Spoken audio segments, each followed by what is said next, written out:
Yo le voy a ceder la palabra ahora para que haga la presentación formal a la máxima autoridad del Servicio Geológico Minero Argentino, que es un honor tenerlo acá, Julio, para que nos dé la bienvenida desde el Estado Nacional, desde su rol, y nada, haga la introducción a la primera charla. Julito. Bueno, gracias Roberto. Buenos días a todos. La verdad que cuando Roberto me habló del programa que tenían ellos, fue realmente sentirse muy congratulado uno que ha estado siempre en la actividad y especialmente en la actividad exploratoria minera, desde el Segemar y desde los otros sectores que me tocó trabajar o dirigir. Y esto que comenzamos, fíjate vos, en el Congreso, en el 19º Congreso Geológico Argentino en Córdoba, donde hicimos un simposio precisamente de minería y al cual asistió muchísima gente y nos permitió colocar y ubicar a la industria extractiva a través de los paneles o de los disertantes en su justo lugar. Y hoy, para mí, es un gran gusto de que el 20º Congreso Geológico Argentino en Tucumán no solo toma a la industria extractiva minera, sino también a otro tipo de alternativas de generación de valor en los recursos naturales, como por ejemplo la geotermia, que va a tener mañana dentro del panel energético su lugar. Así que realmente debo felicitar desde nuestro organismo a toda la comisión del Congreso por la valentía que han tenido de hacerlo. Y solamente comentarles que a partir de las nuevas medidas que tomó el Gobierno Nacional, con la llegada el año pasado, se eliminaron una serie de trabas que había en la macroeconomía y que había hecho que se escaparan y huyeran los inversores de la Argentina. Muchos dirán, bueno, pero son inversores extranjeros, ¿por qué no desarrollamos el inversor nacional? Porque el inversor nacional todavía en la Argentina, si bien participa, todavía lo participa en cuentagotas dentro de una actividad de muchos riesgos como es la actividad minera. Y los números lo contrastan. Hace ya más de 5 años, 6, decíamos en aquel entonces, desde una cámara de exploración, que deberíamos tener por lo menos entre el 2010 y el 2015 $1.500 millones de inversión en exploración.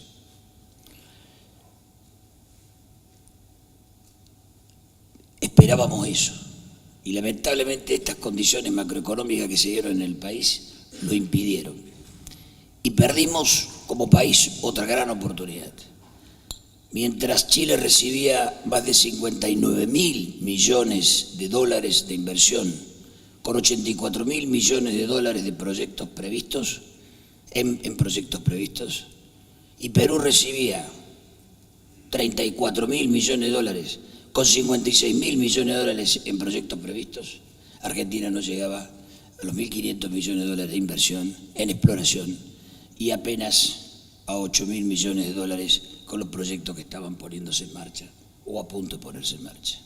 Eso demuestra entonces que a veces los juegos políticos no son como se piensa y cuando dicen, no, hoy vamos a hacer este trabajo en esta provincia porque nos interesa, porque la gente lo reclama, pero después van a venir solos las inversiones, porque los inversores se van a querer quedar acá y no se quieren ir. Eso no es cierto, eso es una falacia absoluta y total.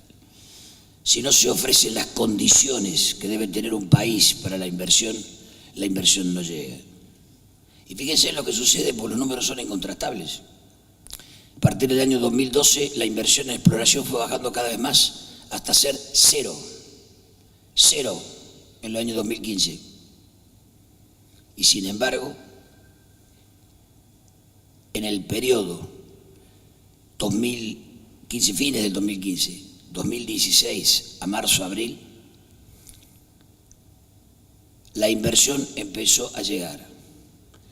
Y este marzo-abril del 2017 nos muestra que Argentina recibió más de 153 millones de dólares en inversión pura, en inversión a pérdida, en inversión a fondo, es decir, no financiado por ningún banco internacional, no financiado por ningún crédito, una inversión que va directamente a la exploración cruda, a buscar o no el resultado y poderlo poner. Y la bandera de eso para muchos que lo denostan desde el punto de vista de la exploración y lo que deja como valor agregado, fue el litio en el norte argentino, con más de 70 millones de dólares de inversión. Entonces tengamos mucho cuidado cuando estos pseudocientíficos o pseudopolíticos nos quieren guiar y mentir sobre cómo se trabaja y cuáles son las cifras que llegan realmente al país. Yo quisiera preguntarle a muchos de ustedes que están acá y a otros que están afuera y que lamentablemente no están escuchándonos, ¿qué actividad y en este momento pone esa cantidad de dinero en regiones que ni el Estado llega? Y que hace muy bien a las comunidades ancestrales, que por ser ancestrales no tienen por qué ser dejadas de lado, y eso lo vamos a ver a la tarde, como bien decía Roberto, con la gente que va a hablar. Creo, señores, que hemos iniciado un camino y espero que sea sin retorno. Ojalá que podamos volver a agarrar el tren de las oportunidades. Argentina es un país bendecido, no lo puedo decir que no, porque hemos perdido varios trenes a lo largo de nuestra historia como país y todavía siguen llegando otros, y eso es extraordinario. Ojalá que tengan una excelente jornada. Van a tener excelentes disertantes de lujo, así que a ustedes y a ustedes les deseo lo mejor. Muchas gracias. Gracias, Julio.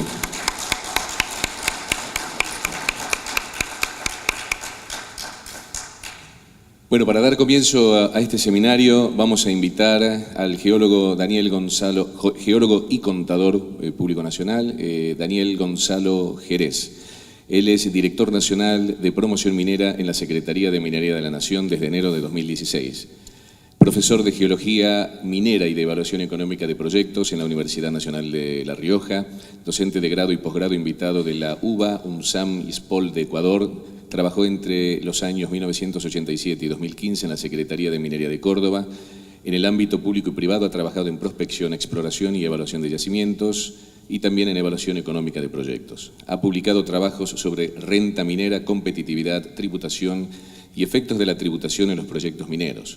Asesor de OLAMI, es el organismo latinoamericano de minería, y miembro de la red de profesionales y académicos por el desarrollo sustentable. Fue distinguido en el Argentina Mining del año 2014 con el premio de profesional destacado de otra disciplina.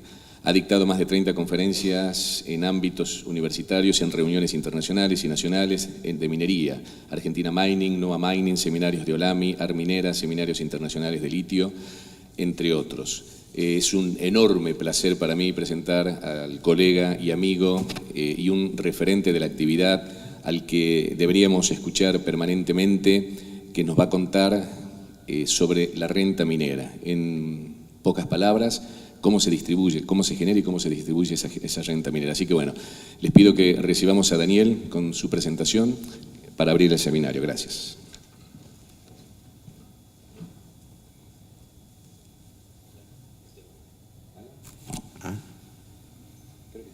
Hola, sí.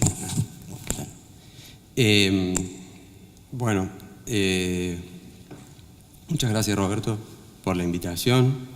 Gracias a todos los colegas que han trabajado para la organización de este congreso y fundamentalmente a quienes han organizado este seminario en el que queremos plantear un poco de la discusión sobre el tema de lo que es la actividad minera, lo que puede representar y varios aspectos técnicos que tienen que ver con esta actividad, y en la que nosotros los geólogos tenemos un rol fundamentalmente en el área que mencionaba recién Julio Ríos Gómez, en el tema de la exploración, que tan importante es el trabajo que realizamos los geólogos en la exploración para llevar a conocer recursos que son desde los completamente desconocidos hasta todos los trabajos que hacemos para que una vez que puedan estar identificados podamos realizar los trabajos de evaluación para ver si eso realmente se puede poner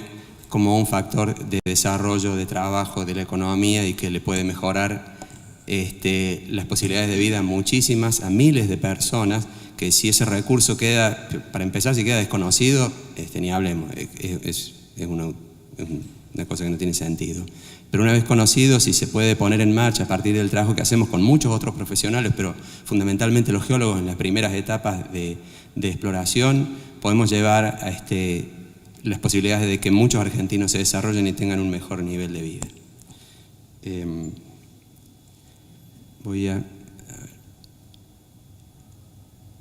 Bueno, yo voy a hacer una presentación sobre algunos temas que tienen que ver con la renta minera. Se habla mucho del tema de la minería.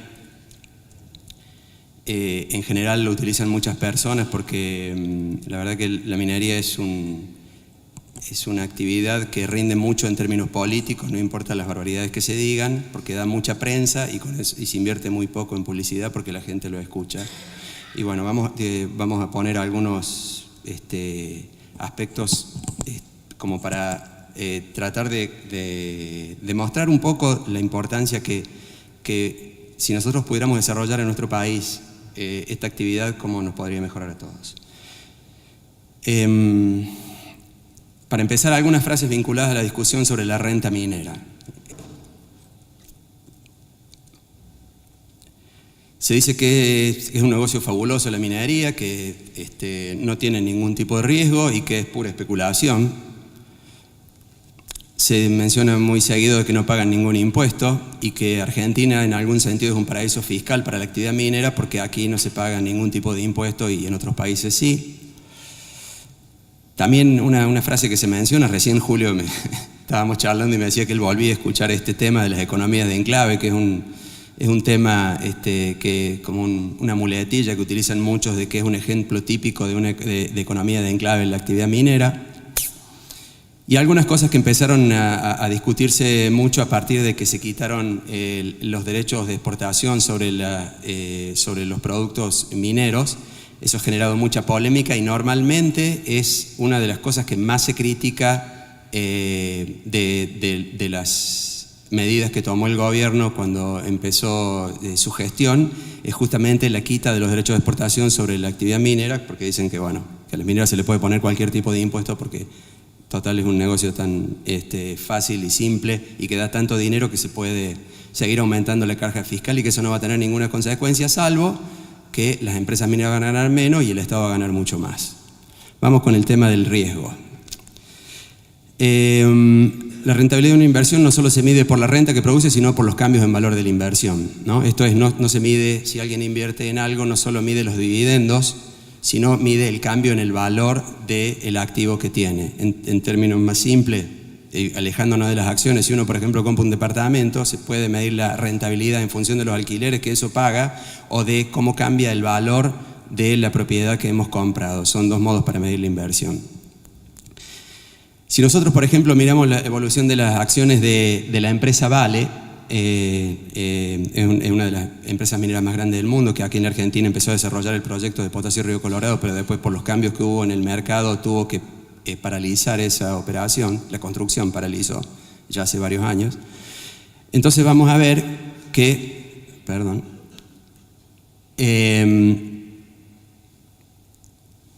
quiero poner el puntero acá. Vamos a ver que hay una evolución en el precio, esto es del último año, y estamos viendo que la verdad que es un muy buen negocio, porque si ustedes compraron acciones de Vale en $8 hace un año, hoy están teniendo alrededor de $10 por cada acción. Eso quiere decir que están ganando alrededor de un 20% en un año, cosa que es un rendimiento muy importante. Tener un 20% de rendimiento en un año es una cosa importante. Pero, ¿cuál es el tema? Que tenemos que ir un poquito más allá del año y analizar qué es lo que pasa en el largo plazo. Entonces, por ejemplo, si ustedes compraron acciones acá, en la época que los precios de los commodities por ahí del 2004 estaba llegando a un pico, cuando habían empezado a crecer y todo el mundo empezó a hablar de lo fabuloso que es el negocio minero, la acción de Vale valía $60 y hoy está en alrededor de, como les decía, $8 o $10. Es decir que, si por ejemplo una persona decía, la verdad que la minería es un negocio fabuloso y decide vender su casa o su departamento de $60.000 y compra $60.000 en acciones de Vale en el año 2004, porque total los precios siguen creciendo y porque las empresas mineras ganan mucho dinero y yo voy a ser rico como todos los que inviertan en minería, hoy en lugar de su departamento que valdría probablemente hoy $80.000 y no 60, hoy tendría alrededor de 8 o 10 mil dólares en el bolsillo, pero estaría muy feliz porque es una de las personas que tomó esa muletilla de que este es un negocio bárbaro y que todo el mundo gana dinero. Si tomamos las de Goldcorp tiene el proyecto Cerro Negro desarrollándose acá en la Argentina, una mina de oro en la provincia de Santa Cruz, y vemos también un periodo en el pasado, por ejemplo acá en el año 2003, que es cuando empezó la suba fuerte del precio de los commodities. Van a ver que si ustedes compraban en ese momento algo en $13, al cabo de unos 3 o 4 años tenían alrededor de 55, cosa que es un negocio fabuloso. Pero como siempre, no hay que mirar solo alguna parte de la foto, sino hay que terminar de mirar la película. Y si, por ejemplo, ustedes hubieran vendido su casa también en aquella época, comprando acciones de Goldcorp en el año 2011, por ejemplo, en vez de los $60.000 que podrían haber invertido, que hubieran invertido, hoy tendrían alrededor de $13.000. Y esto es oro, ¿no? Lo otro era hierro, esto es oro, que es el negocio más fabuloso del mundo y el más seguro, además.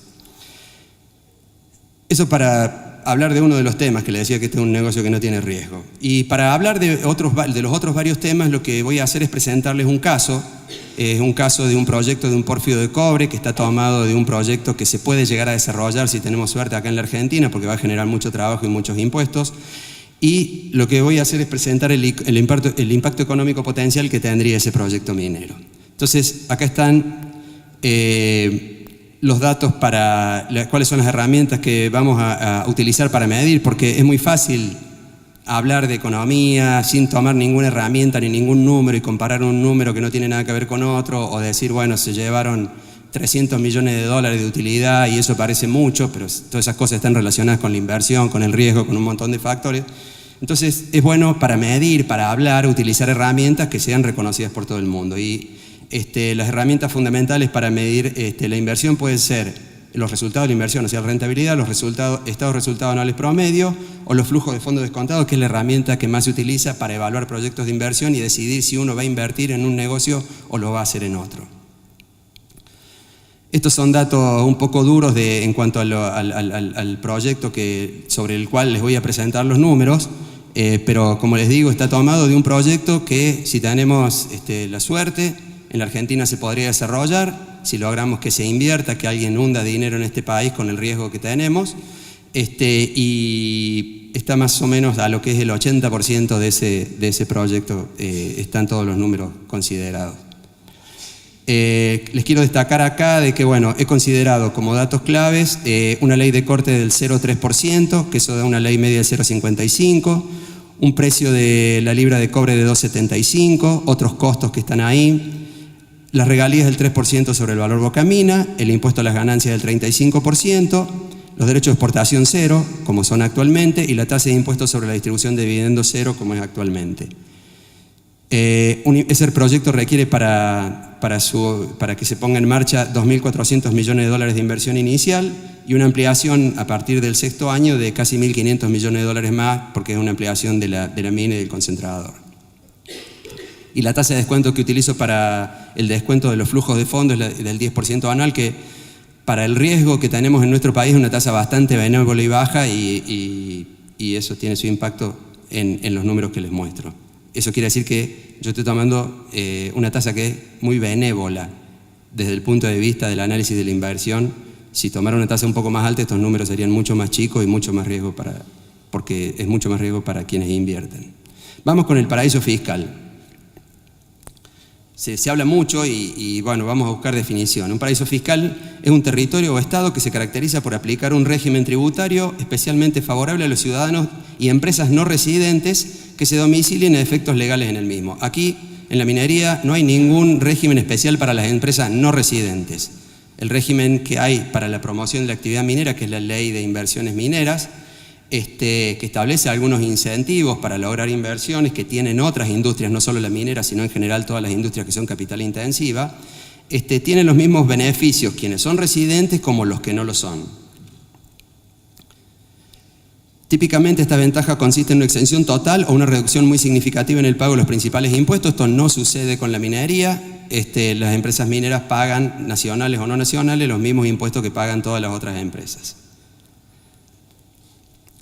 vamos a las cuentas que se hacen. Si alguien toma el proyecto que yo les mostré, la cantidad de recursos o de reservas que tiene, lo multiplica por la ley y considera el contenido de cobre y el precio del cobre, probablemente, porque a veces uno escucha que cuando se habla de los proyectos mineros se hablan de 50.000 millones de dólares o 100.000 millones de dólares o cosas por el estilo, aún gente que se supone que tiene formación científica, porque yo en otra presentación que hago de litio muestro cómo hay una revista que se llama Exactamente, que es una revista de la UBA, de la Universidad de Buenos Aires, de la Facultad de Ciencias Exactas, donde habla que el valor del litio en los salares de la Argentina ya supera los 60.000 millones de dólares. Eso es una barbaridad desde el punto de vista de cómo se deben evaluar las cosas. O sea, uno puede decir cualquier cosa y multiplicar y hacer cualquier número, pero la verdad es que desde una publicación científica que tiene el respaldo de una universidad que salga tremenda barbaridad es bastante... Es como si alguien por alguna razón multiplicara, no sé, estoy tratando de pensar en un ejemplo geológico, pero que dijera que la gravedad es como de 100 veces lo que es en realidad porque utiliza una herramienta de medición que se utiliza en Júpiter o que se utiliza en su mente. Bueno, si multiplicamos la cantidad de toneladas por la ley de cobre y el precio del cobre, eso da la suma de 48.000 millones de dólares. Como se nos dice frecuentemente que lo único que pagan las empresas mineras es el 3% de regalías, según esa cuenta, nosotros tendríamos esta distribución de los beneficios que produce un proyecto minero. Según esa cuenta, quienes inviertan en ese proyecto, en general una empresa extranjera, se estaría llevando de nuestro país 48.500 millones de dólares. Miren la cantidad de dinero que es. Y el Estado, a través de lo que recauda, se estaría quedando con el 3% de eso, que son unos 1.500 millones de dólares. Entonces, cuando alguien habla de saqueo, si considera estos números, la verdad que tiene razón. ¿Cómo puede ser que alguien venga a nuestro país, se lleve nuestros recursos, como dicen, y se lleve 48.000 millones de dólares y nosotros los argentinos nos quedemos con solo 1.500? La verdad es que sí, es un saqueo. El problema no es la palabra saqueo, es que se parte de una base que es completamente falsa. Veamos las herramientas de medición. Estado de resultados promedio, esto es el estado de pérdidas y ganancias que se hace en cualquier empresa o en cualquier kiosco que hace cualquier familia en su casa, pérdidas y ganancias, promedio para toda la vida del proyecto, o los flujos de fondos descontados, que es la herramienta más adecuada para medir. Si nosotros vemos los estados de resultados promedio simple para toda la vida de esta mina, en realidad hay muchas variaciones a lo largo de la vida, tendríamos que, al precio que hemos considerado y con todas las variables, se exportan casi 1.300 millones de dólares.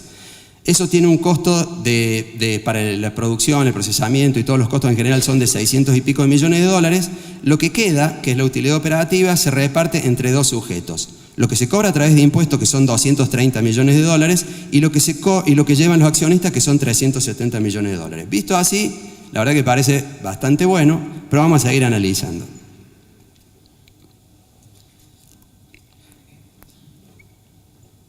Pero dentro de la marcha de lo que venimos analizando, vamos a hacer una comparación de lo que es para unos y otros. Les voy a mostrar lo que son los flujos de fondos del proyecto minero. Esto que se ve acá son los que están hacia arriba de la línea del cero, todos los flujos de fondos positivos, es dinero que le entra a la empresa que hizo la inversión, y estos son los flujos de fondos negativos, que es el dinero que hunde la empresa cuando decide y empieza a desarrollar el proyecto. Acá en el primero, en el segundo y en el tercer año, se invierten estos 2.500 millones de dólares que les decía y a partir de ahí la mina empieza a operar. En el principio, por algunas razones que ya les voy a mostrar, los flujos de fondos positivos son más altos. Acá es donde se hace la inversión en el concentrador y en la ampliación de la mina. Acá hay otra reinversión y acá hay otra reinversión. Y eso es lo que permite que se trabaje y que se explote ese recurso mineral. Y ahora vamos a hablar de los flujos de fondos descontados, porque cuando uno ve esto así o ve los estados de resultados que yo les mostraba sin considerar el valor del dinero del tiempo, la verdad es que está deformando la realidad.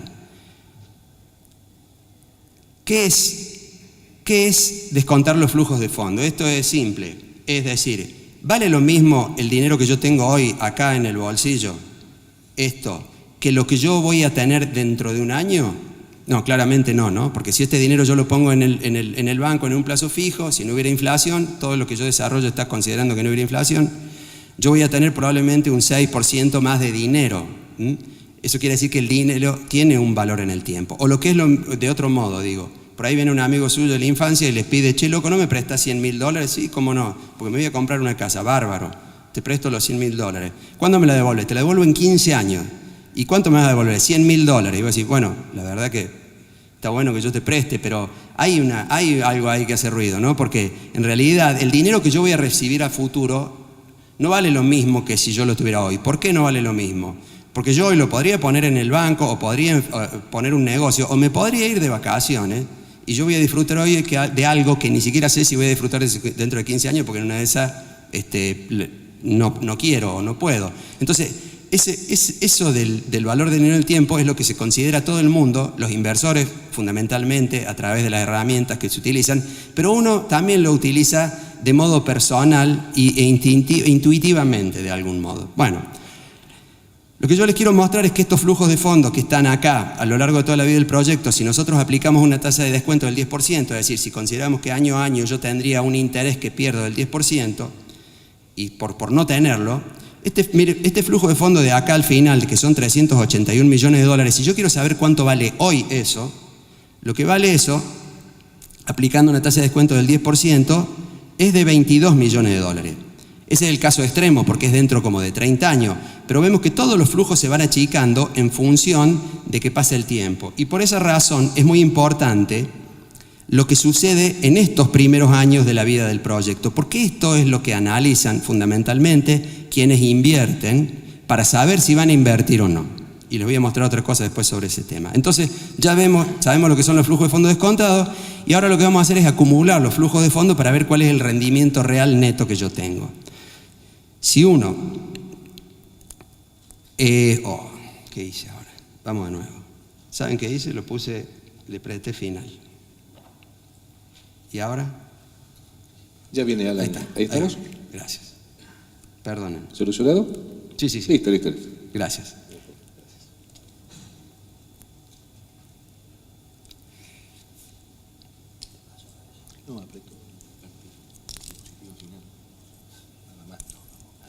Estábamos acá. Si nosotros acumulamos los flujos de fondos, los primeros años tenemos flujos de fondos negativos. Acá se va acumulando como ustedes ven. ¿Sí? Perdón, estos son los descontados. Acá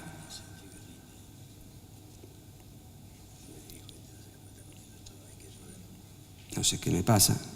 Sopa. Vamos.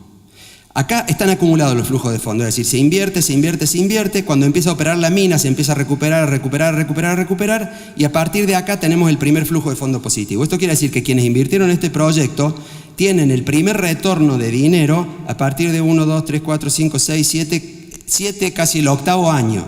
No es fácil conseguir en la Argentina gente que quiera invertir en esto, ¿no? Porque muchas veces se quejan de que son las empresas extranjeras las que vienen a invertir.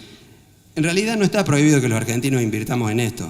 Los argentinos podemos poner dinero en esto y sería muy bueno que lo hiciéramos en vez de comprar dólares y guardarlos debajo del colchón, porque de esa forma generaríamos trabajo. Pero ahí probablemente algunos se pongan dentro de los elementos que van a considerar el tema del riesgo, ¿no? Invierto en esto, es tan fácil el negocio minero, ¿qué pasa con las acciones de las empresas mineras? Hay gente que está decidida a invertir en negocios de riesgo. De hecho, cada uno de nosotros lo hacemos cuando vamos al casino, ¿no? ¿Vieron cómo es? Hay una relación entre el riesgo y el retorno esperado. Uno espera que cuanto más riesgoso sea el negocio que uno va a hacer, mayor sea el retorno que va a tener. Por eso cuando uno va al casino, los que son conservadores juegan a pares o impares. Dice, yo tengo el 50% de posibilidad de perder, pero ¿cuánto voy a ganar con esto? Voy a ganar el 100%. Ahora, están los tipos que son muy arriesgados y juegan un pleno y ponen una ficha en el pleno que van a ganar 35 veces, 3.500%, es un retorno fabuloso. Fabuloso sí, pero el riesgo también es fabuloso porque las posibilidades son muy bajas de ganar. Bueno, entre esos dos extremos está el comportamiento de la gente que dice yo invierto en esto, que voy a arriesgar poco pero que voy a ganar poco, o que voy a arriesgar mucho y es posible que gane mucho pero es posible que pierda todo. La cuestión minera está más para el lado del pleno que para el lado del par o impar.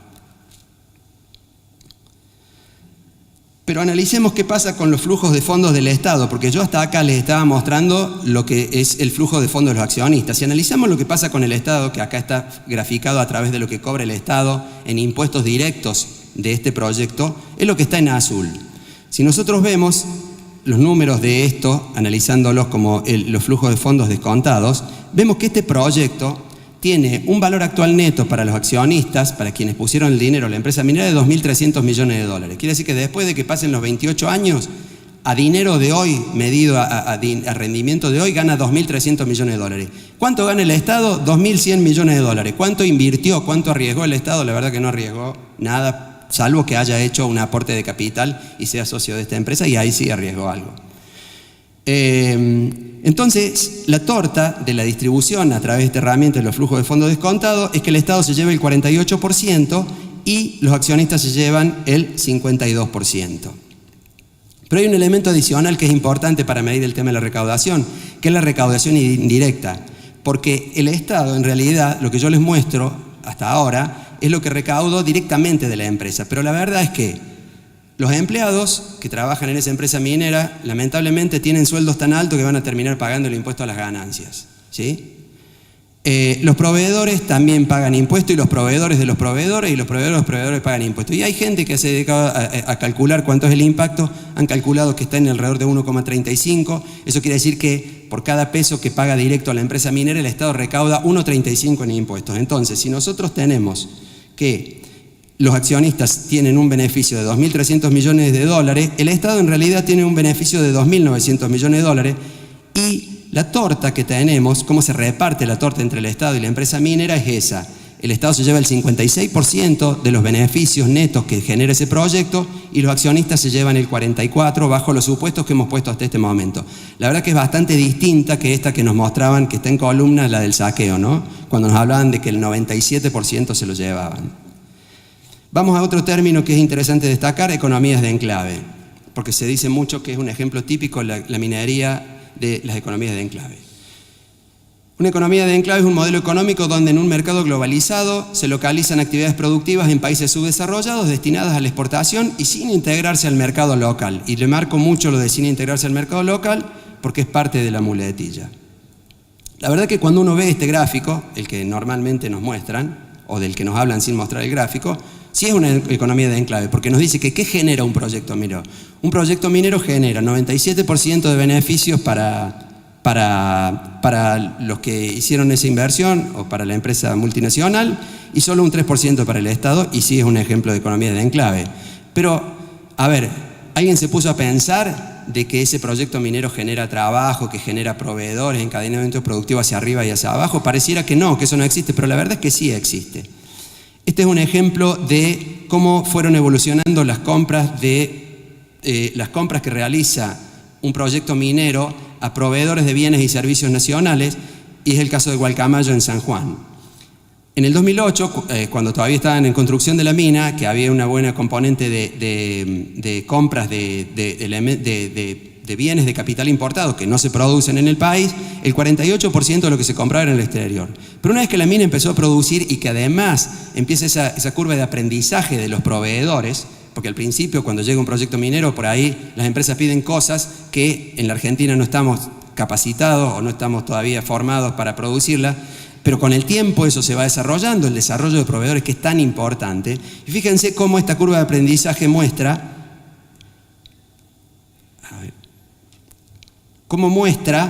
que se va generando cada vez más trabajo argentino a partir del desarrollo del proyecto minero, y que ya en el año 2011 Gualcamayo compraba el 85% de lo que consumía a proveedores argentinos. Pero más importante todavía que eso es que ya en ese año Gualcamayo compraba el 60% a proveedores regionales. Es decir, Gualcamayo no le compraba en Buenos Aires, en Córdoba o en Rosario lo que consumía, sino que ya el 60% se estaba derramando en la economía de San Juan y de Mendoza probablemente. Entonces, sobre el ejercicio que yo les mostraba, vamos a hacer un supuesto de que el 85% de lo que, porque ya tenemos los proveedores desarrollados, porque se desarrolló Lumbrera y otras minas, igual Camayo, ya tenemos proveedores que pueden proveer a las empresas mineras. El 85% se compra a empresas nacionales, porque Lumbrera ya compraba el 82% en 2012, hoy es más alto. Igual Camayo en 2013 ya compraba el 92% de lo que consumía, se lo compraba a proveedores nacionales. Y suponemos que la inversión inicial fue en 65% en bienes y servicios nacionales, y las reinversiones solo un 30% nacionales, porque en general son en bienes de capital. Entonces, ¿a qué le vamos a prestar atención? A esto que está acá. las compras de esta torta que se genera a partir de las exportaciones, esto que muchas veces cuando se habla de las economías de enclave malintencionadamente se deja de lado, es un factor muy importante para el desarrollo del país y para el bienestar de muchas familias argentinas, porque se están comprando 570 millones de dólares al año de un solo proyecto. Entonces, si utilizamos el mismo gráfico que antes para mostrar por un lado el Estado, por el otro lado los accionistas y por el otro lado este tercer sector que son los proveedores de bienes y servicios nacionales, vemos que el más beneficiado y el más importante es este, aún en la etapa en que la mina todavía no empezó a operar. Y esto es el caso de Pascua Lama y de Potasio Río Colorado, que las construcciones fueron suspendidas acá, y a pesar de que esa mina no empezó a producir y que solo generó pérdidas para la empresa minera, los argentinos ya nos beneficiamos cobrándole impuestos por un lado, y además los proveedores de bienes y servicios nacionales se beneficiaron mucho más. Lamentablemente esos no siguieron y esperemos que pudieran seguir en el futuro.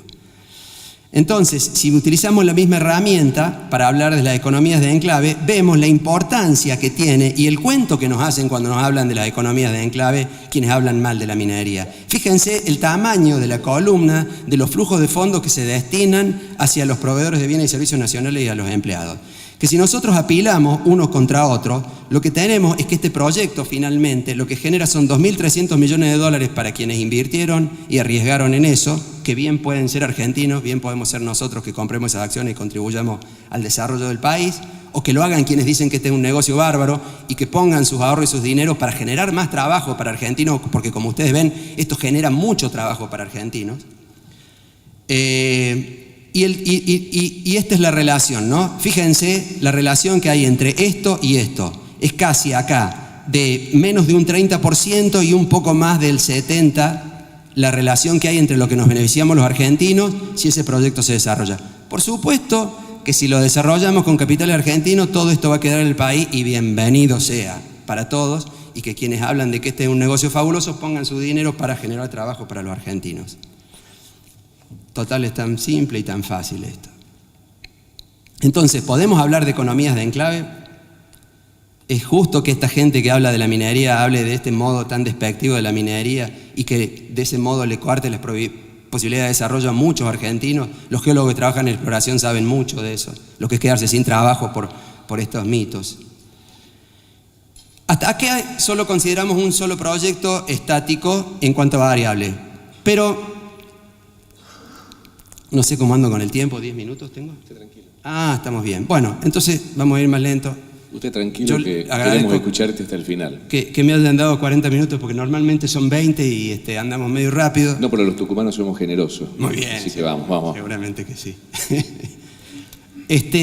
Hasta acá entonces les decía, si ustedes vieron, analizamos un proyecto tal como se presenta a los accionistas para que inviertan el dinero en ese, un proyecto de un pórfido de cobre.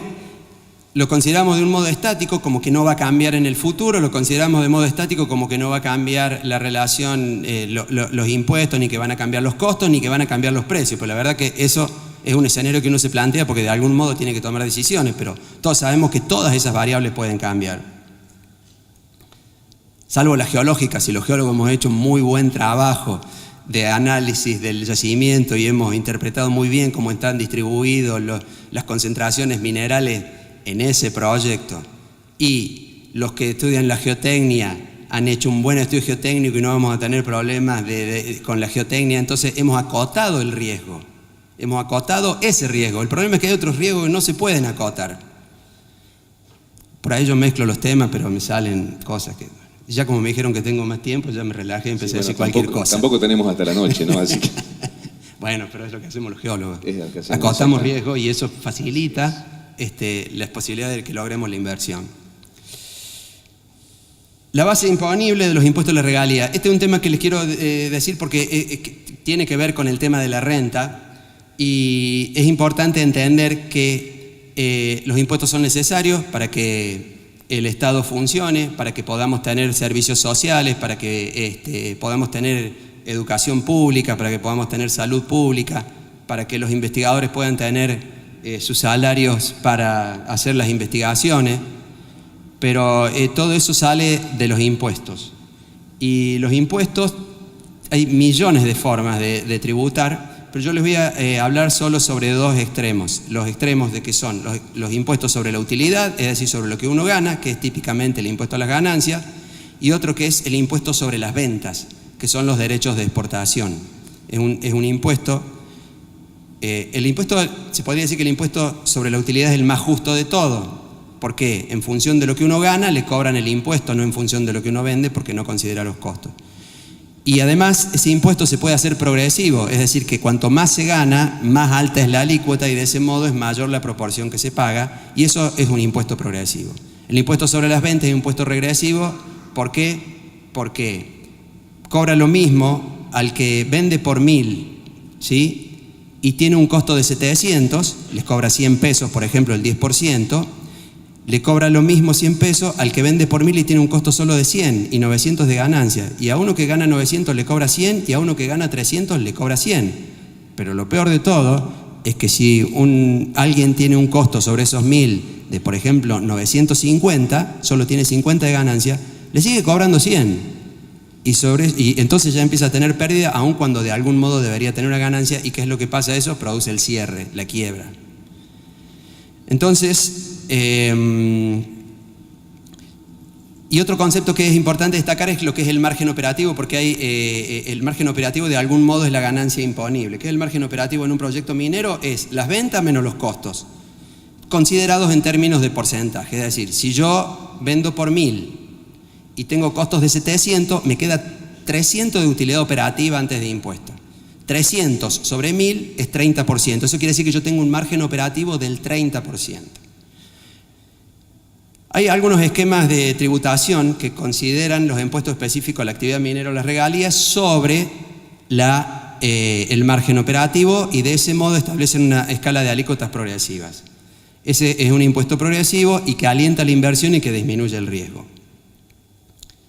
Muchas veces se dice de que para qué se fijan bases imponibles de hasta el 80% de margen operativo.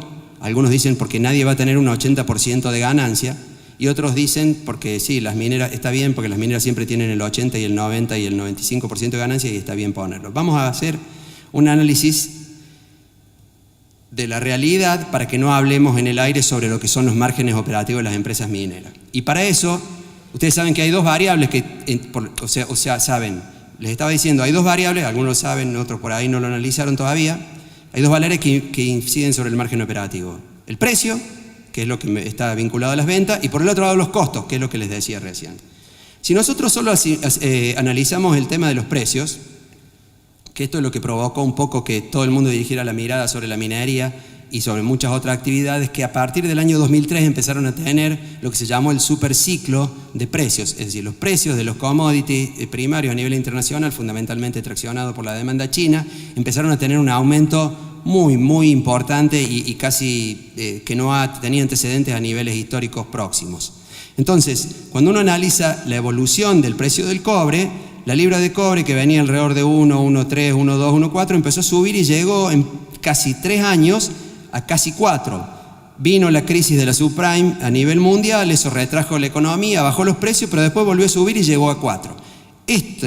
Tremenda suba de precios es lo que empezó a orientar y a poner en foco a la actividad minera sobre el tema de los beneficios. Y es real, subieron los precios de una forma descomunal y la verdad que hay que poner el foco. Antes había que ponerlo también, pero bueno, muchos orientaron ahí la mirada. Pero eso es una mirada parcial. Yo le voy a mostrar la evolución del precio del cobre entre el año 87 y el 2003. Y les voy a hablar del caso de la mina Lumbrera, la mina del Bajo de la Lumbrera, sobre la que se tomó la decisión de construir en el año 1995. Ustedes fíjense que cuando se decide construir esta mina en el año 95 y que empieza a operar a fines del 97, casi 3 años, ¿sí? El periodo que probablemente hayan analizado de precios cuando se tomó la decisión acá, si ustedes miran los años previos del precio del cobre, el promedio era de acá me confundí con el coso. Está alrededor de $2 la libra. Pero ¿qué pasa? Cuando la mina empieza a operar, el promedio de los primeros años de la vida de la mina del cobre, el precio había bajado y el precio del oro también había bajado. ¿Se acuerdan cuando les mostraba en el caso de los flujos de fondo lo importante que era la primera etapa de los flujos de fondo para tratar de recuperar la inversión y para aumentar el valor actual neto y la tasa interna de retorno? Bueno, al lumbrero le tocó jodido en los primeros años, y más allá de que en los años posteriores haya subido el precio, esta etapa fue crítica, porque hubo una baja del 40%. Entonces, cuando hablamos de riesgo, tenemos que tener un poco de conocimiento con lo que pasa con estas actividades económicas que muchos la toman como para hacer política fácil y gratuita, diciendo cualquier cosa sin ningún sustento de análisis de ningún tipo. Entonces, Alumbrera tuvo este problema, y esto es un elemento que muestra el tema del riesgo. Se estaba planificado que estuviera, por ejemplo, a este precio, y lo que pasó fue que estuvo a este precio. En realidad no es así, porque ante el riesgo uno considera que los precios no van a ser tan benévolos, o por lo menos que puede haber un factor de riesgo y por eso sube la tasa de retorno. Ya estoy diciendo cosas que estoy mezclando. Vamos entonces a analizar un poco más la evolución del precio del cobre. Como vemos, el precio del cobre tuvo bajas, alzas importantes, acá bajó un poco, volvió a subir y a partir de ahí bajó, y ahora por suerte se está recuperando. Pero eso es una parte del análisis. ¿Qué pasa con los costos? No todos los proyectos son iguales, y además sobre un mismo proyecto, aún manteniendo los precios y costos como variables, los costos a lo largo de la vida del proyecto van a cambiar y les voy a mostrar. Pero por ahora vamos con los precios y costos promedio. Hay un problema con la animación, acá está. Bueno, esto ya se los había mostrado, es la evolución de los precios del 2005 al 2015. El tema es que no funciona la animación. Es qué pasó con los costos. Fíjense que cuando los precios fueron subiendo por este tema de la puja distributiva, los costos también fueron subiendo. Pero si ustedes analizan esas dos curvas, se van a dar cuenta rápidamente de que hay unos que son más flexibles que otros, ¿no? Los precios suben y bajan con mucha más rapidez que los costos, y además los costos presentan una resistencia bastante fuerte a la baja, ¿no? Esto es el análisis de la evolución de los costos. No es un invento mío, porque también lo podría haber inventado. Esto es el análisis del promedio de la evolución de los costos de cobre de las 26 operaciones más grandes de cobre de Chile. Es una muy buena muestra para tomar un promedio y de ese modo considerar cuáles son los costos de la minería. Entonces ustedes ven ahí rápidamente el margen operativo, que es esa brecha que hay entre los precios y los costos, como en el año 2007 era alta el margen operativo, y cómo en el año 2014 ya se había achicado bastante, y ni les cuento en el año 2015. Entonces, considerando lo que les decía, los datos para las 26 operaciones mineras, ahora ya no en un promedio, sino en un gráfico de esto que ya no me acuerdo cómo se llama, estos gráficos de barra de amortiguadores que muestran el primer cuartil arriba, el promedio en rojo y son el primer decil arriba, el promedio general en rojo, y abajo está el primer decil. Acá lo que estamos viendo es que en estos años de que el cobre había subido y el oro muchísimo de precio, había operaciones mineras que tenían beneficios extraordinarios, ¿sí? Estas que tenían el 77, el 80 y el 79%, eso quiere decir que los costos eran de alrededor del 20%. Pero el promedio de las operaciones estaba entre el 60, 70 y 60, pero además en ese momento de superprecio había minas que tenían apenas un beneficio operativo del 5%. Y las políticas impositivas se deben hacer considerando todas las posibilidades que hay, no solo considerando esto de acá arriba, porque si solo nos fijamos en esto, podemos estar fijando una política tributaria que castiga muy fuertemente a esto y provoca el cierre de estos proyectos, como es el caso de los derechos de exportación. Entonces, si nosotros analizamos la evolución que han tenido los costos promedio, que enmascara muchas cosas pero que nos da una idea, nosotros vemos que en el año 2015 el promedio de las minas chilenas, minas que ya en general habían amortizado su inversión de capital y eso hace que los costos sean más bajos, aún así para el promedio de las 26 operaciones más grandes de Chile, el margen operativo era del 9%. Bajísimo. Entonces después cuando nos cuentan de que la minería es un negocio tan fácil y que siempre da grandes utilidades, y ni les cuento de los que estaban con unas pérdidas del 20%, ¿no? Y los que tenían los beneficios más altos, miren lo que tenían, el 35% de beneficio antes de pagar los impuestos. Entonces, bueno, acá no podemos analizar solo esto tampoco, hay que analizar todo, porque están los que tienen, las operaciones que tienen bajos costos. Y además tenemos que ver la evolución en el tiempo. Ahora sí, Daniel. Sí. Ahora sí, ¿cuánto estamos? ¿20? Sí. Listo. Pero aceleramos. 5 minutitos más, ¿puede ser? No, pero me había dicho 40. Sí, vamos con 40. No, si acá dice 20, acá, 23 dice. ¿23? Acá mi reloj dice. Perdón, no. Te mentí. Listo, vamos. No, bueno, vamos. Entonces, ¿qué les muestro acá? Perdónenme.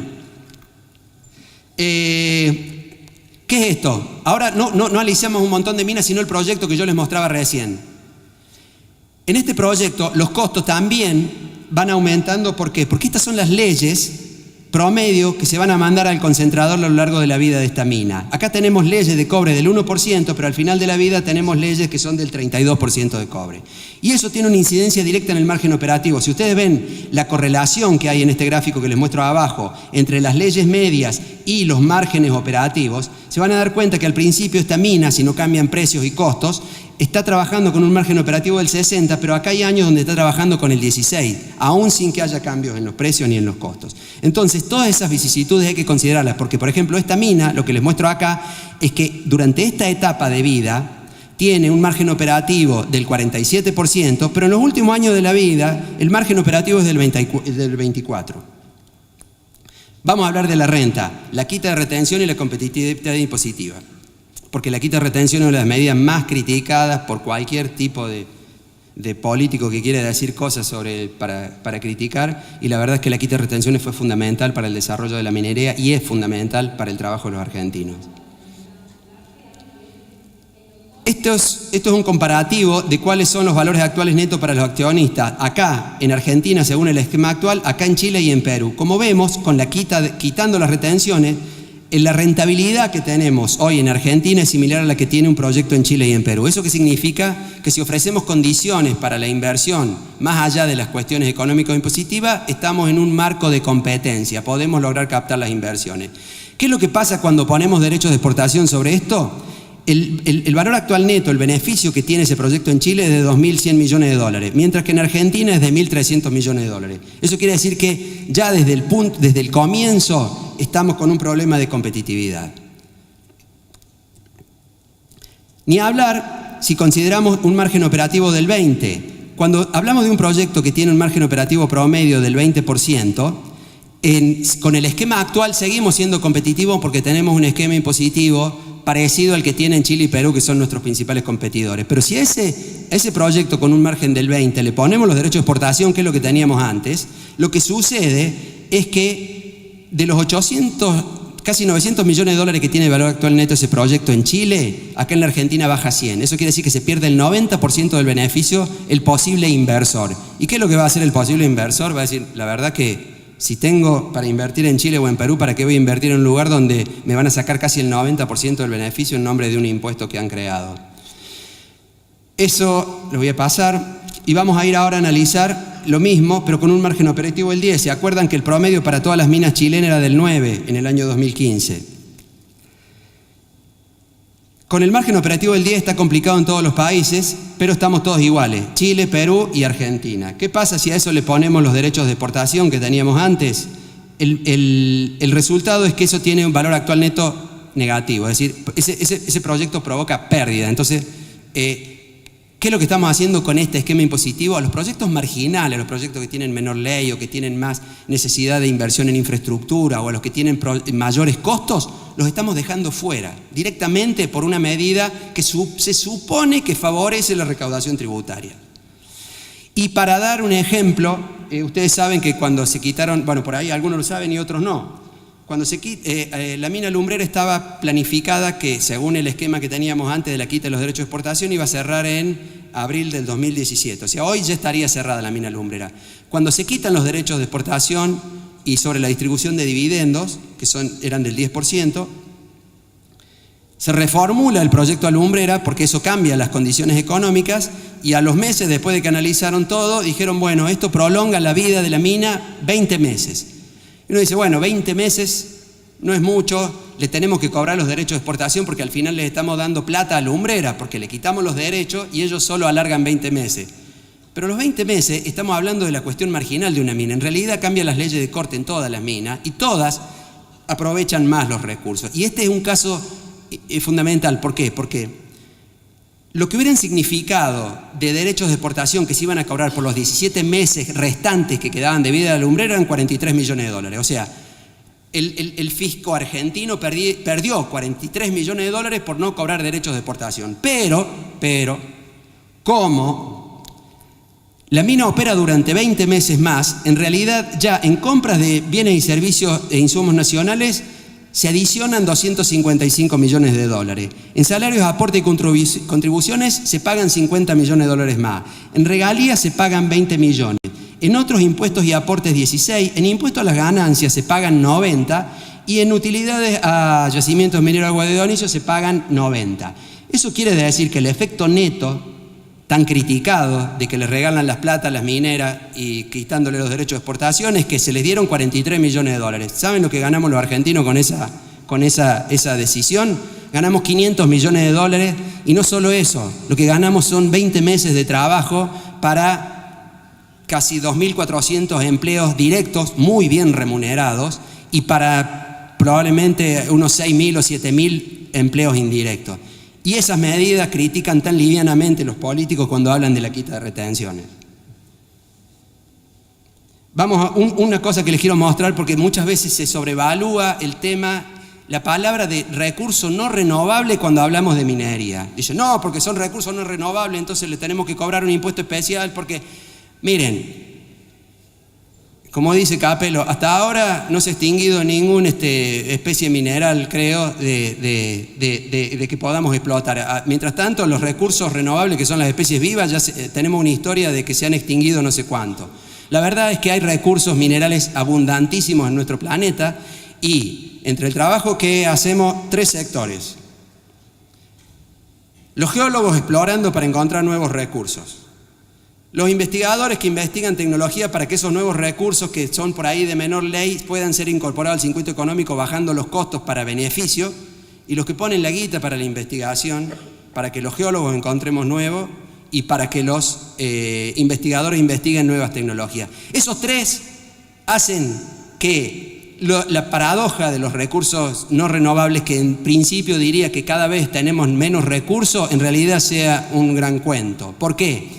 Porque hay que tener en cuenta la abundancia de recursos y la demanda que tenemos. Esto es para el caso del litio. En el caso del litio, cuando empezó el boom del litio, que no se exploraba al principio, que se empezó a explorar en ese momento, los recursos identificados y las reservas identificadas, como aumentó la demanda, la relación entre los recursos conocidos y la demanda iba bajando. Es decir, los años que teníamos de recursos identificados para suministrar litio al mundo iban bajando de 600 años los recursos a 400 años.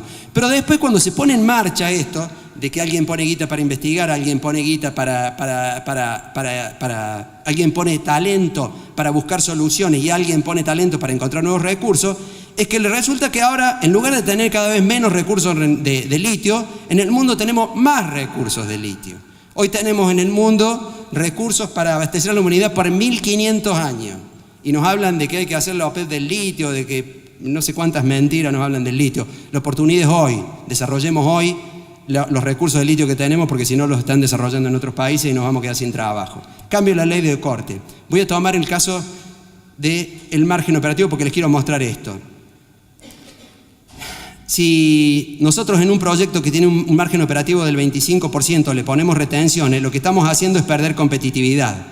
El que tiene este yacimiento acá en la Argentina, si lo tuviera en Chile ganaría 4 veces más. ¿Qué es lo que puede hacer si ya lo tiene porque tiene plata hundida y dice, bueno, tratemos de rescatar la inversión? ¿Y qué es lo que pasa? Va a cambiar la ley de corte. Entonces, en este yacimiento que tenía ese perfil de PIT para operar, si nosotros consideramos la curva ley tonelaje de ese yacimiento, lo que podemos hacer es, por un lado, subimos la ley que vamos a explotar y por el otro lado lo que estamos haciendo es reducir el tonelaje aprovechable. Entonces, lo que teníamos como este yacimiento, que íbamos a explotar 1.500 millones de toneladas, ahora el inversor, para tratar de que ese proyecto sea rentable con los derechos de exportación, es que vamos a tener este PIT, que es mucho más chiquito y que tiene 690 millones de toneladas aprovechables en las nuevas condiciones impositivas. No cambiaron las otras, solo cambiaron los impuestos. Entonces, ¿qué pasa? Se sube la ley de corte, se pierden 810 millones de toneladas de mineral, se pierden 1.000 millones de dólares de inversión, pero además, en términos de este gráfico que yo les mostraba, con retenciones, que los accionistas se llevan 770 millones de dólares y el Estado se lleva 4.700 millones, si no tuviéramos los derechos de exportación, se generarían 7.300 millones de dólares. O sea que de acá, esto que está acá, hasta acá lo estamos perdiendo en ese proyecto por poner derechos de exportación. Y la pregunta, ¿ese tipo de imposición tiene costos? Sí, un poco tomando lo que decía Julio recién, entre el año 2007 y el 2015 es distinto el periodo que hemos tomado de análisis, por eso los números cambian, pero las proporciones no cambian. Entre 2007 y 2015 en Perú se invirtieron en nuevos proyectos 50.000 millones de dólares, en Chile se invirtieron 80.000 millones de dólares y en Argentina solo logramos captar 10.000 millones de dólares y no logramos poner en marcha ni un pórfido de cobre, porque encontramos recursos y qué sé yo, pero poner en marcha, que empiece a producir, desde Alumbrera hasta acá, no pasó nada. En un momento en el que perdimos la posibilidad de desarrollar los recursos porque estaban los superprecios, había dinero para exploración, había dinero para desarrollar proyectos, había dinero para hacer montones de cosas. Entonces, minería, negocio sin riesgo, paraíso fiscal, economías de enclave y cuidar recursos y los derechos de exportación. Negocio seguro, bárbaro. Vendan su casa, compren acciones de Vale o de Goldcorp, les va a ir bárbaro. Saqueo. Nos cuentan este cuento, la verdad es que el Estado capta mucho más de lo que se lleva el inversor. Economías de enclave, esa distribución nos muestran y nos hablan de que se llevan todo, la verdad es que se genera mucho más para los argentinos cuando logramos captar la inversión que para los tipos que invierten la guita.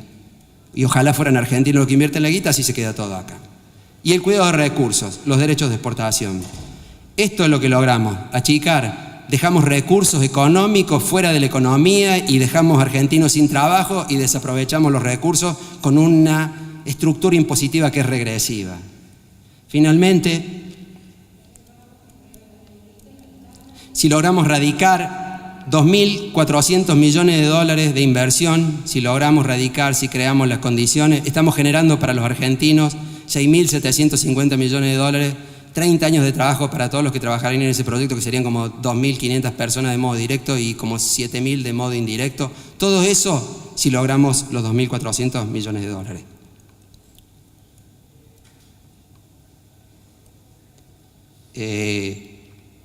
Queríamos... Por ahí alguno de ustedes puede decir algo. Sí. A ver, para los que venimos de la industria minera... y especialmente para la organización de este congreso, que hace 2 años decidimos poner en manos de Rojas y Asociados la comercialización y el éxito de la comercialización del congreso con más de 25 expositores. La noticia del fallecimiento de nuestro queridísimo Nivaldo Rojas, que no ha permitido que su grupo de trabajo esté presente acá, ha significado un golpe muy duro para todos nosotros.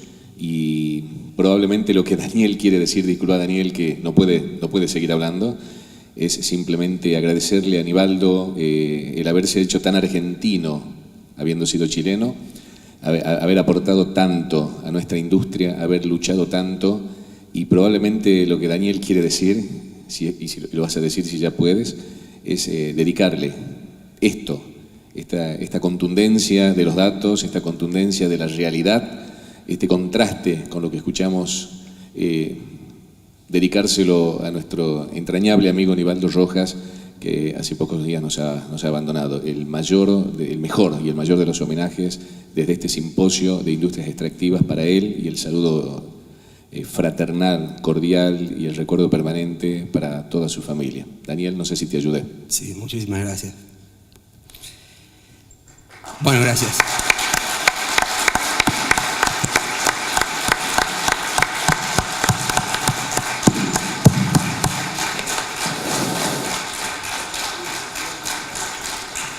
Señoras y señores, preguntas, varias, muy bien, por acá hay un micrófono, tengan paciencia, es grande el salón, así que allí hay otra pregunta. Primero está el señor allí en el fondo, y creo que José, si no veo bien, sí.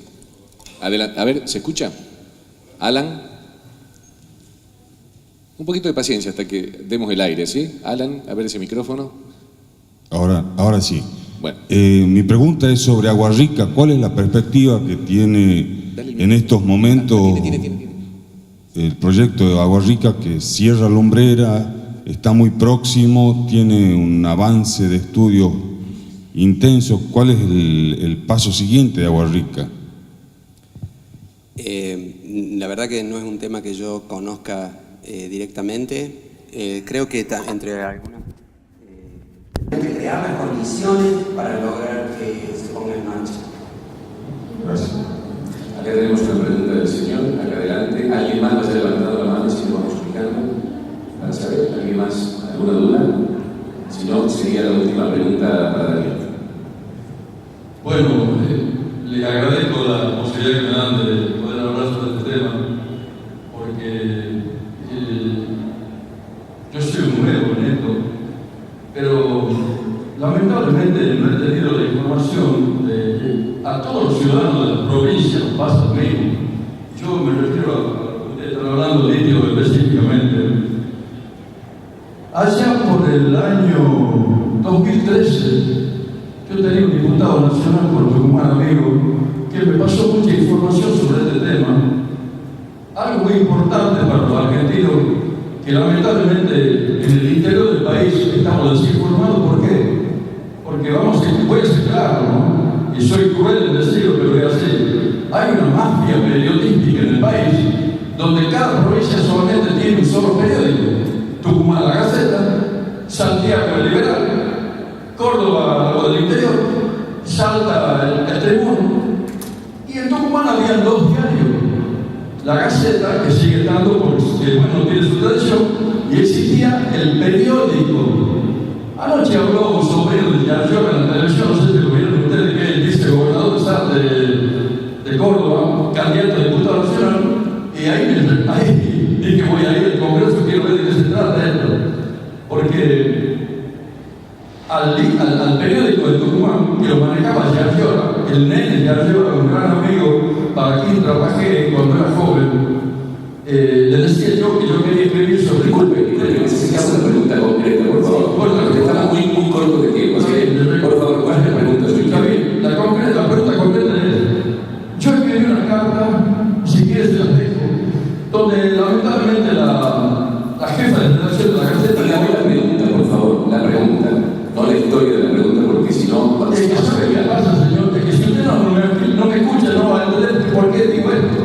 Yo escribo aquí y digo que el Congreso de la Nación, tantas promesas y tantas cosas que hacen las distintas comisiones de trabajo, ya es hora de modificar el código minero argentino, donde los pícaros de afuera, porque aquí lo digo en la carta y no lo saca la jefa de La Gaceta, que le da el lugar a la empresa Mitsubishi y Toyota de Japón, por ejemplo. Tiene una pregunta para mí. Tiene una pregunta para Daniel Jerez. No entiendo. También una pregunta para el expositor. Tiene un bloque para preguntas al expositor, que en este caso soy yo. ¿Cuál es la pregunta, por favor? A ver, mi pregunta apunta a lo siguiente: ¿va a haber algún organismo argentino que le ponga coto a esto y diga no? ¿Cómo van a pagar $6 la tonelada cuando hoy vale 23.500 pesos el carbonato de litio? Y ellos lo saben.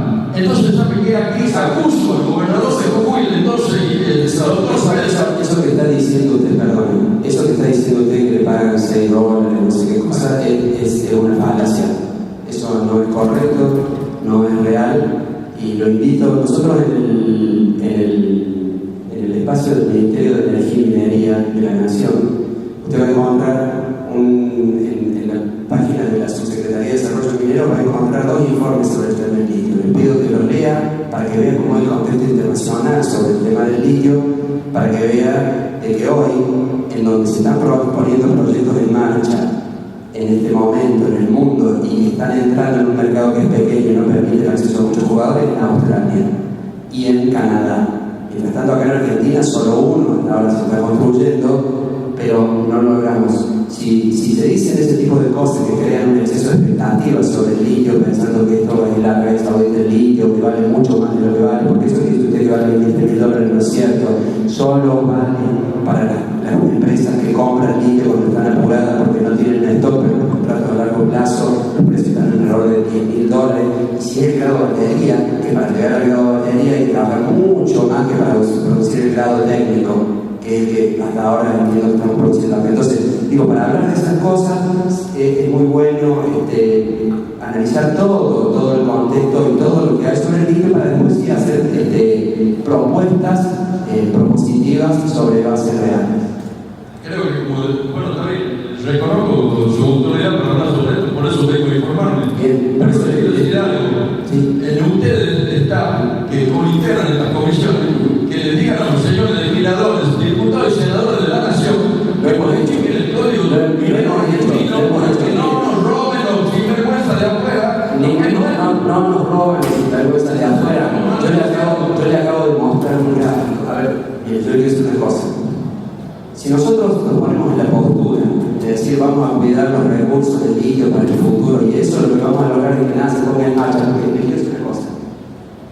Lo que tiene medido Chile hasta ahora en los recursos del litio, sin considerar el resto de los países del mundo, lo que tiene medido alcanza para abastecer la demanda mundial solo de Chile para todo el mundo por 60 años. No sabemos si la tecnología, con lo vertiginosamente que avanza, dentro de 10 años el litio lo vamos a utilizar para revocar paredes, como le dije a un asesor del diputado Solana. Entonces tenemos tal abundancia, lo que tenemos, el mercado del litio es un mercado muy chico, es muy chico. Pueden entrar muy pocos jugadores, que va a crecer, esa es la expectativa. Pero sigue siendo un mercado chico, entonces hay que poner los proyectos en marcha ahora, porque si no, lo que vamos a hacer es quedarnos fuera, porque, como les mostraba recién, acá en la Argentina, entre el año 97 y la actualidad no se puso en marcha ni un proyecto de cobre teniendo recursos que son competitivos. Mientras tanto, en Chile y en Perú se desarrollaron esos recursos, generaron trabajo, bajó los niveles de pobreza en Chile y en Perú está demostrado que es por la minería. Entonces, con ese tipo de postura, de decir vamos a cuidar nuestros recursos, lo único que logramos es seguir repartiendo pobreza. Eso es lo que logramos. Tenemos que poner nuestros recursos en marcha con condiciones de competitividad, si no, no logramos hacerlo. Y si no, hagamos una empresa nacional donde cada persona que piensa que el litio es un negocio tan fabuloso, compren acciones. ¿Sí? Y que los argentinos pongamos dinero en eso para que desarrollemos los propios argentinos nuestros recursos. Pero mientras tanto no perdamos el tren, porque lo vamos a perder. Perdón, tenemos una pregunta. ¿Por qué China se preocupa tanto de comprarnos el litio? No es 300 millones de personas que trabajan y saben lo que quieren. Yo le invito a que tome el paper, la publicación que dice la gente de la Secretaría de Minería de la Nación, donde tiene información. Está perfecto, tomamos su inquietud y está preocupado por el saqueo y la tomamos, pero creo que ha sido contestada y le queremos dar la oportunidad al señor. Y puede conversar luego, sí, por favor. Pero tiene otro depósito y antes que nada le agradecemos que haya participado. Allá no veo muy bien, pero si me hay preguntar. Hola. Gracias. Daniel, tu opinión respecto a la creación de las propuestas que hay de creación de áreas protegidas, o sea, a nivel nacional u otras, que impiden, digamos, estamos a favor como naturalistas que somos los geólogos, en que sigan proteger ciertas especies, etc. Pero muchas veces los límites, los tamaños de estas áreas impiden justamente usar el recurso que tenemos y lo encarcelan de alguna forma para esta generación y para la futura. Sí, mi opinión es que esas áreas se deben habilitar para hacer los trabajos de protección y si ahí se puede desarrollar un proyecto y hacerlo con los cuidados que dice la ley, no veo por qué no hacerlo. Se hace en otros países del mundo. Yo, para otra cosa, el otro día estaba mandando una imagen de cómo en Canadá están los geólogos exploradores explorando al lado del glaciar en Canadá, porque muchas veces nos dicen que los canadienses vienen y hacen acá cosas que en su país no hacen. Es una publicación de una empresa exploradora actual, donde se ve muy gracioso porque están los geólogos muestreando al lado del glaciar. Se pueden hacer cosas en cualquier lado, el tema es que se hagan con el cuidado que corresponde y eso permite por ahí generar trabajo, recursos y un montón de beneficios para los argentinos. Mi opinión es que se debe hacer con el cuidado que corresponde y se debería evitar el prohibicionismo extremo porque sí.